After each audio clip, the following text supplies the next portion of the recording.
get to you. The gentleman, Chairman Palmer, is recognized. Thank you, Mr. Chairman. Mr. Koselleck, in 2002, Congress passed the Improper Payments Information Act. In 2010, Congress passed the Improper Payments Elimination and Recovery Act. In 2012, Congress passed two more bills, the Improper Payments Elimination Recovery Improvement Act and the Improper Payments Transparency Act.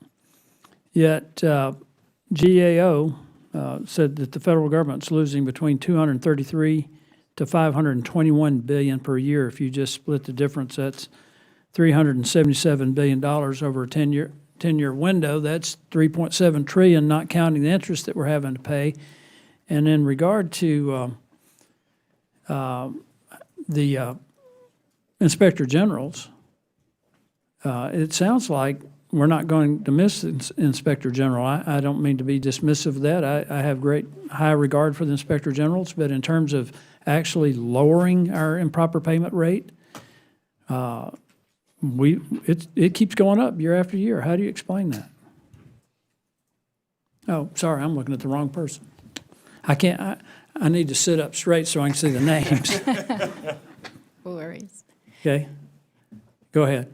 I think we really need to get back to basics and having internal control in payment processes. As you noted, there's been numerous amounts of legislation adding on requirements, reporting improper payments, but we really need to get back to the fundamentals of having internal controls in payment processes, understanding what the root causes are for the improper payments going out, and focusing on that, requiring agencies to report their plans for prevention to you and having accountability for having those prevention plans in place. Isn't the problem, though, the failure to have enforcement in any of these bills?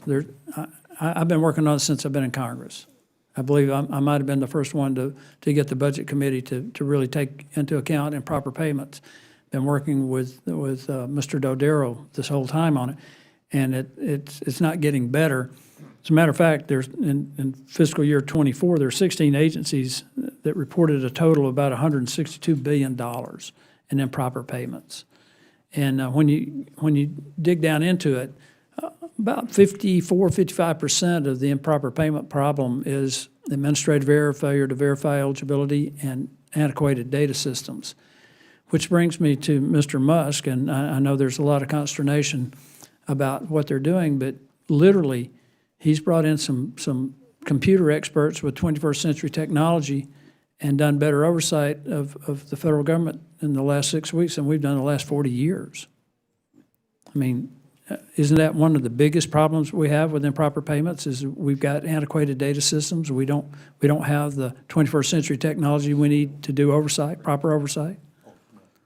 Having reliable data is very important. Having accurate, reliable, complete data in the systems to be able to do those integrity checks is critical, yes. Well, after we did pass the Improper Payments Elimination Recovery Improvement Act, I know of one outside company that was brought in that did some analysis of labor, Department of Labor contracts and found millions of dollars in fraud, overpayments, other monies that should have come back to the federal government through credits that were not recovered. And when this was disclosed, the Department of Labor at that time basically waved off as disinterested. Isn't that a problem?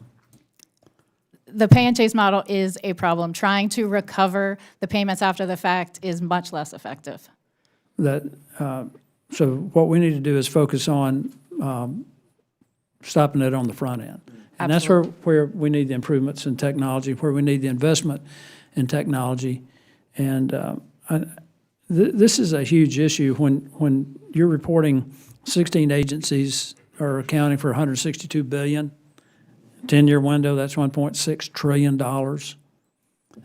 And we're running a deficit of over $2 trillion every year. If you just look at the totality of it, 377 billion, that's 3.77 trillion, not counting the interest we're paying on that money, because every dollar we send out improperly is a borrowed dollar. Mr. Chairman, I yield back.